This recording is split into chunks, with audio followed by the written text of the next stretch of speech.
현대를 살아가는 많은 사람들이 심리적으로 많은 불안감을 느낀다라고 그렇게 이야기합니다. 살기 참 힘들다라고 그렇게 이야기하는 분들이 많이 계시더라고요. 우리는 이런 것을 한마디로 표현해서 뭐라고 표현하냐면 위기다, 어려움이다 라고 그렇게 이야기합니다. 사람들은 언제든지 이런 위기가 오거나 어려움이 오면은 무엇에 몰두하냐면 방법에 몰두하는 겁니다. 근데 하나님은 어떻게 하시냐면 방법이 아니라 사람을 찾으셨다는 거 아십니까?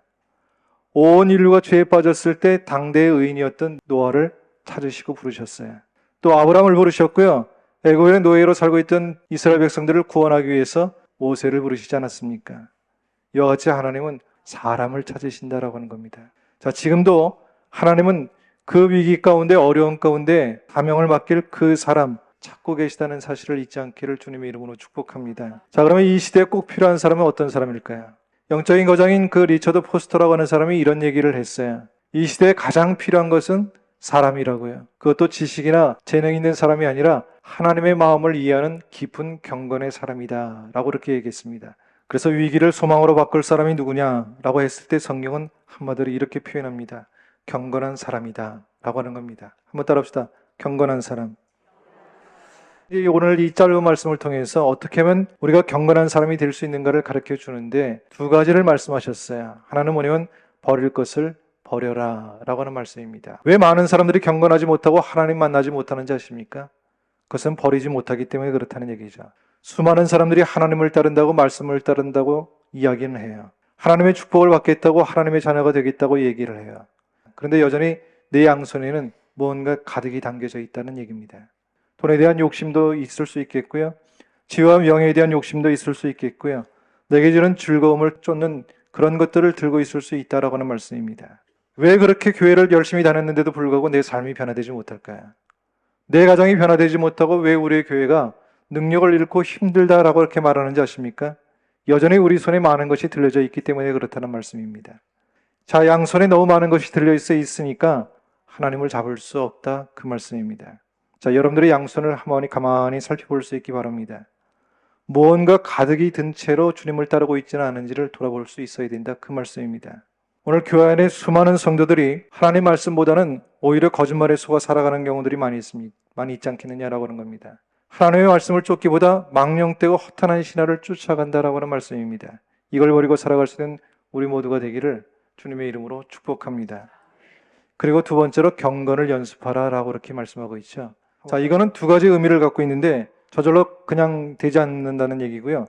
하루아침에 되지 않는다라고 하는 의미를 갖고 있는 겁니다. 우리가 이제 어렸을 때 신앙생활을 해요. 그래서 시간이 지나서 나이가 들어서 집사도 되고 권사도 되고 장로도 됩니다. 이렇게 이제 신앙생활을 쭉 하다 보면 우리가 뭐만 앉게 되냐면 습관적으로 신앙생활을 하는 경우들이 많이 있게 된다는 얘기죠. 그러니까 우리가 신앙생활을 습관적으로 하다 보니까 마음의 위안은 될 뿐이지 능력이 없다라고 하는 것이죠. 하늘의 기쁨을 누리지 못한다는 얘기입니다. 자, 중요한 이유는 무엇 하지 않았기 때문이라고요. 경건을 연습하지 않았기 때문이다 라고 그렇게 말씀하고 있는 겁니다. 두 번째로 하루아침에 되지 않는다라고 하는 겁니다.